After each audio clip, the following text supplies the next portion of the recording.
Boa noite a todos. Coragem da fé. Eita, chamamento perigoso, né? Coragem da fé. Certa feita, Jesus, o Nazareno, faz a seguinte afirmativa: por aumentar a iniquidade, o amor de muitos esfriará, mas aquele que perseverar até o fim será salvo.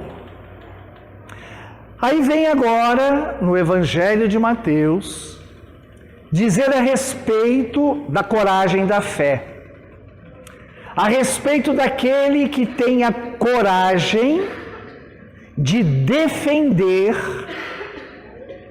uma ideologia, uma filosofia, um estilo de vida diante não apenas de si mesmo, mas principalmente diante da sociedade.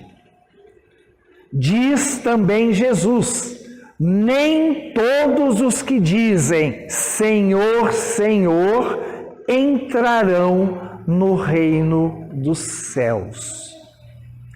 Tentemos compreender um pouco o que seja essa questão do aumento da iniquidade e do testemunho em sociedade, ou defesa em sociedade de um ideal. Estamos em pleno século XXI, a época da tecnologia, do avanço exponencial das descobertas científicas.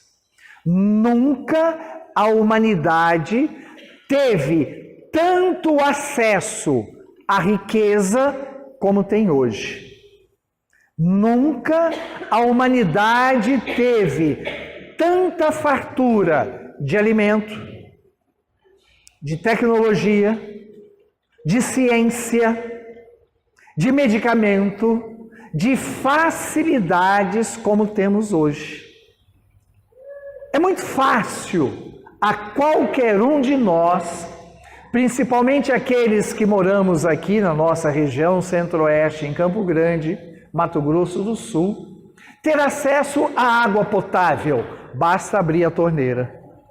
É fácil ter acesso a um prato com arroz com feijão, é fácil ter acesso a praticamente tudo, é franqueado a nós. Essa facilidade a esses itens ou essas coisas nos fazem apegar-nos às coisas da matéria. Nunca foi tão fácil ter um veículo de 2 ou 4 rodas. Nunca foi tão fácil acessar a tecnologia. As coisas da matéria, hoje, em todo o mundo, está facilitada para todos os cidadãos.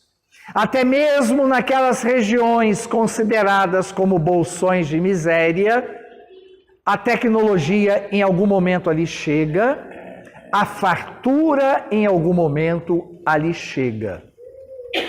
Mas quando Jesus, há 2000 anos atrás, veio trazer à humanidade uma nova ideologia, essa ideologia veio para fazer parte da humanidade em toda a época que a ele sucedesse. Ou seja, do início da sua caminhada de pregação até aonde pudermos imaginar, a ideologia proposta por Jesus veio para ficar. É por isso que ele diz que aqueles que não tiverem coragem em qualquer época da humanidade de defender essa ideologia, infelizmente sofrerão graves consequências. Consequências essas que seriam provocadas por situações de dor, de sofrimento e de ajuste pessoal. Falando a respeito da atualidade e da universalidade da ideologia do Cristo, como nós estamos vivenciando e defendendo hoje essa ideologia. Como nós estamos hoje nos colocando na situação de porta-vozes ou não da ideologia cristã. Mas que ideologia é essa? É a ideologia do amor por excelência. É a ideologia da fraternidade universal. É a ideologia da prática do bem incondicional. É essa nova vertente que o Cristo trouxe há 2000 anos atrás. E já naquela época, Jesus cobrava decisão daqueles que se propunham segui-lo. Nós somos seguidores do Cristo. Porém, na condição de seguidores, estamos nos colocando na posição de multiplicadores ou defensores dessa ideologia cristã. A multidão que buscava Jesus à época o fazia na condição de carentes ou pedintes.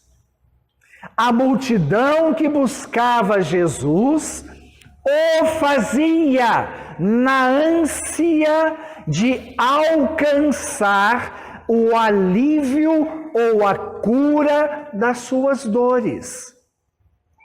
Era o imediatismo do saneamento do sofrimento. E o Mestre Jesus a todos atendia. Curava dos leprosos aos cegos, dos endemoniados aos paralíticos. Tratava dos males da alma e também dos males do corpo, pois o que a multidão queria era a solução da dor. Mas o propósito do Cristo era e é a ideologia. O alívio da dor era apenas um instrumento. Então, em sequência a cada terapia realizada por ele, vinha a observação: agora vá e não peques mais.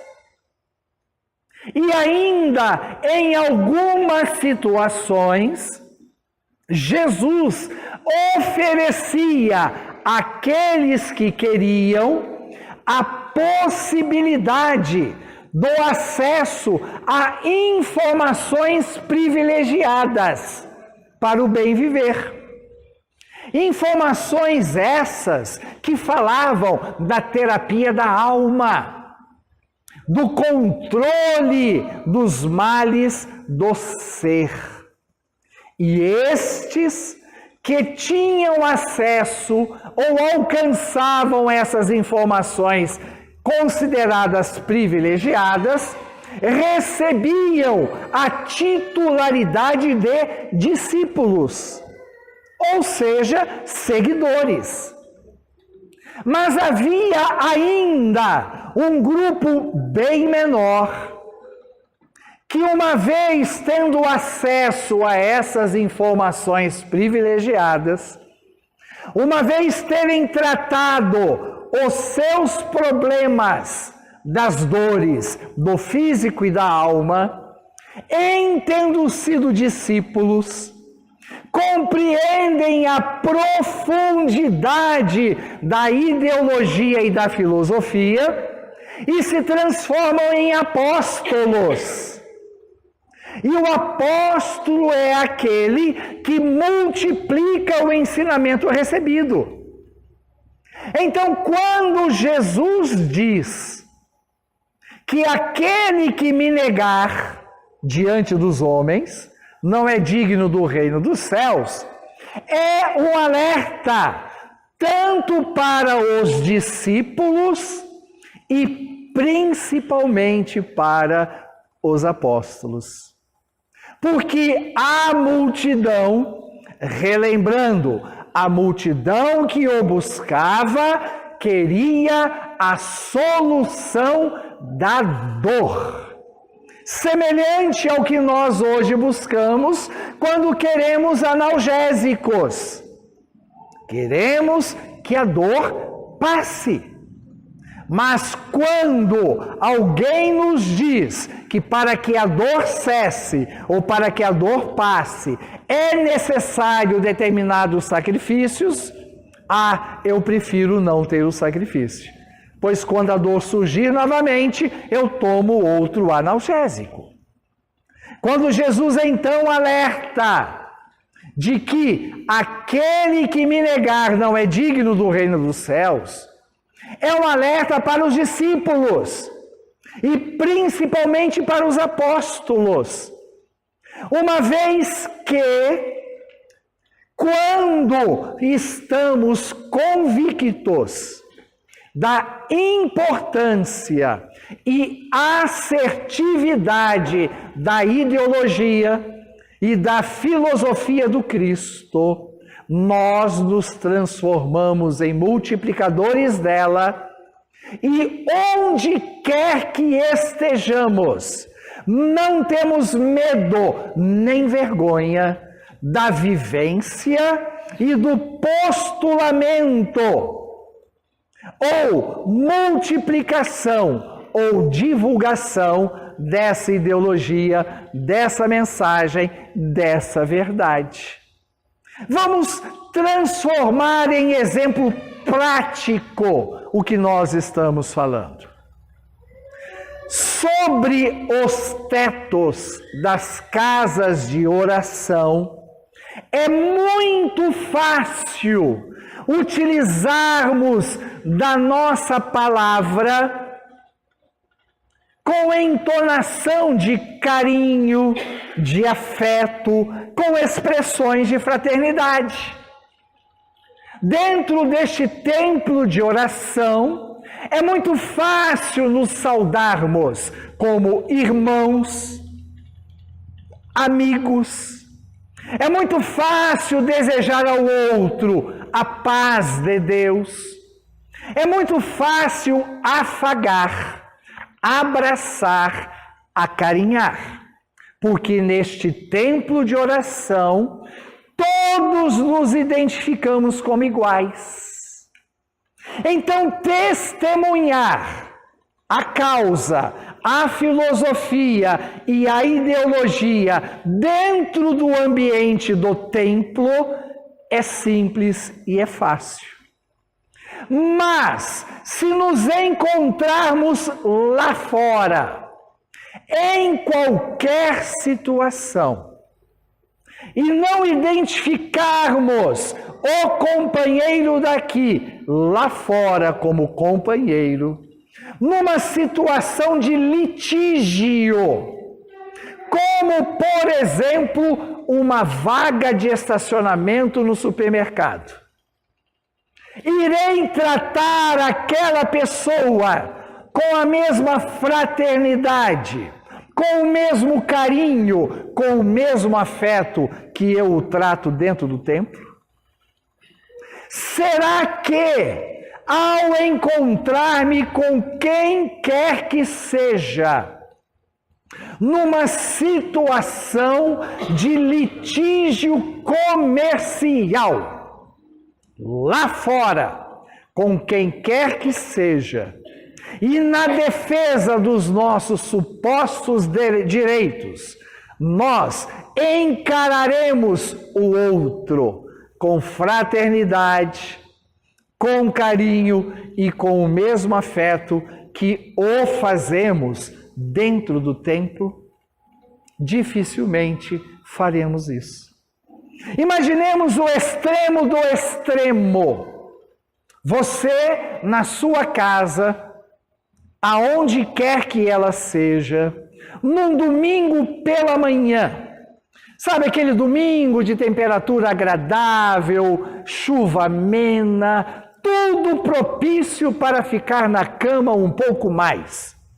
E lá por volta das 7 horas da manhã, o abençoado vizinho liga o seu som naquela música chamada sofrência, ou num funk carioca, ou numa rocha qualquer, porque afinal de contas naquele domingo é aniversário dele ou da sogra, e ele resolve fazer festa, e obriga você a escutar a música que ele está tocando. É o seu direito, naquele domingo, de ficar um pouco mais na cama, mas não consegue, porque a cada bum, bum, bum, invade a mais profunda essência do seu tímpano. O que você faz nessa hora? Abre a sua janela, olha para o vizinho e diz: alma eleita do Senhor meu Deus, bendito és tu, querido irmão, aumenta mais o som e bota um sertanejo. Você faz isso? Ou tranca as janelas e fica lançando impropérios verbais e mentais contra aquele desgraçado que não está deixando você dormir melhor. Ou pior ainda, começa um enfight, uma luta, você também aumenta o seu som. Você coloca as suas caixas de som na janela e coloca a Quinta Sinfonia de Beethoven, para ver quem tem mais garrafa velha para vender. Porém, aquele seu vizinho, como você, merece fraternidade, acolhimento, merece aconchego. Exemplos simples do cotidiano que fazem-nos perceber que o testemunhar o Cristo, tanto na condição de discípulos, quanto na condição de apóstolos, é assumir uma conduta cotidiana, aonde quer que estejamos. Fazer valer a ideologia, a filosofia e a causa que é transformadora do mundo. Acreditar que o mundo e nós mesmos somente nos regeneraremos ou nos transformaremos para melhor a partir do momento que vivermos de maneira ilibada, com moral intransigente, com ética a toda prova. Somente viveremos na condição do reino dos céus se não nos prostituirmos. Entendendo que o termo prostituição é semelhante ao termo corrupção. E entendendo que corrupção não é o ato simples de lesar o erário. O ato da corrupção ou da prostituição é o corromper-se intimamente nos valores da moral e da ética. Quando Jesus alerta sobre a necessidade de o defendermos em praça pública, não é usarmos a tribuna para falar dele, não é usar da tribuna para pregar sobre ele, é simplesmente viver como ele viveu. É pura e simplesmente reproduzir em nós a conduta que ele nos ofereceu. E é uma situação extremamente desafiadora, principalmente quando olhamos para a humanidade e percebemos o quanto os seres humanos são pródigos no exercício da fraternidade dentro dos templos e como são corruptos fora dos templos, uma vez que não vivem fora do templo como ali vive. Diz Jesus: ninguém pode servir a dois senhores, pois será fiel a um e infiel a outro. Nós, na atualidade, como dissemos no início, que hoje temos acesso como nunca tivemos à fartura como um todo, somos convocados a cada dia pelo Cristo a defender a causa em sociedade, a defender o exercício do amor em todo e qualquer momento ou lugar.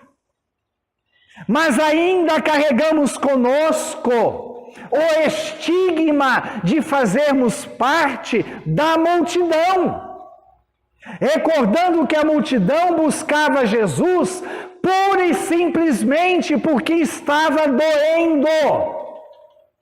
E quando parava de doer, abandonava Jesus.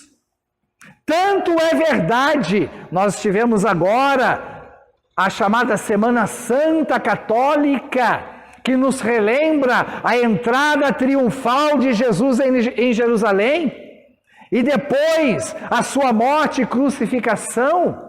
A mesma multidão que saudou Jesus na entrada de Jerusalém era a mesma multidão que o buscava na intenção de amenizar as suas dores. Essa multidão o crucificou. E, se possível, teria-lhe apedrejado. Por que assim fizeram? Porque a dor havia cessado. Mas a reforma proposta por ele, assim não aconteceu. Quantos de nós buscamos os templos de oração porque está doendo? E uma vez aplacada a dor, voltamos aos mesmos hábitos e atitudes nefastas do passado. E esquecemos o motivo pelo qual a dor ali está. A dor está na nossa vida, não como fator punitivo, e sim corretivo das nossas mazelas.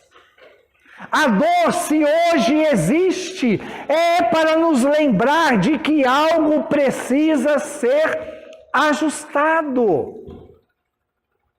E quando percebermos o que há que ser ajustado, aí saímos da multidão e ingressamos no hall, no grupo dos discípulos. Mas não basta ser discípulo. O mundo necessita de apóstolos. O mundo necessita daqueles que defendam o Cristo em qualquer lugar. Viver pela casa é fácil, pois a vida pela casa, qualquer que seja ela, é preconceituosa, é sectarista e seletiva.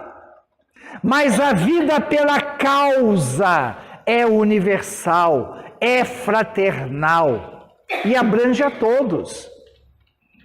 É pela ideologia da casa que as guerras santas são perpetradas. Mas quando há ideologia pela causa, a fraternidade se instala.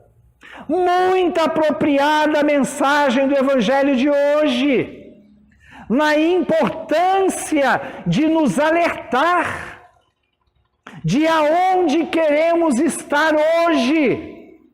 Na situação da multidão que quer pura e simplesmente o alívio das dores, aguardando até que surja uma nova crise, ou queremos estar na situação do discípulo, aquele que está sempre ouvindo, está sempre buscando ser motivado, está sempre buscando ser atendido, ou queremos já nos engajar na força de frente dos trabalhadores da última hora, dos muitos chamados e poucos os escolhidos, que assumem a condição de apóstolos.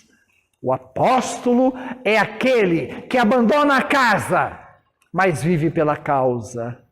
O apóstolo é aquele que defende a ideologia, é aquele que não se corrompe, é aquele que não se prostitui, é aquele que crê na causa e sabe que a causa, ela é eterna, pois a causa do Cristo é a causa do bem.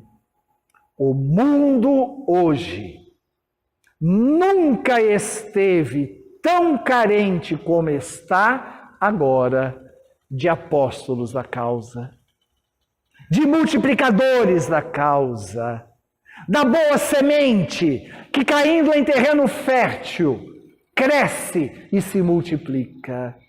O mundo hoje está carente de pessoas que assumam a definição de por onde trilhar e como trilhar.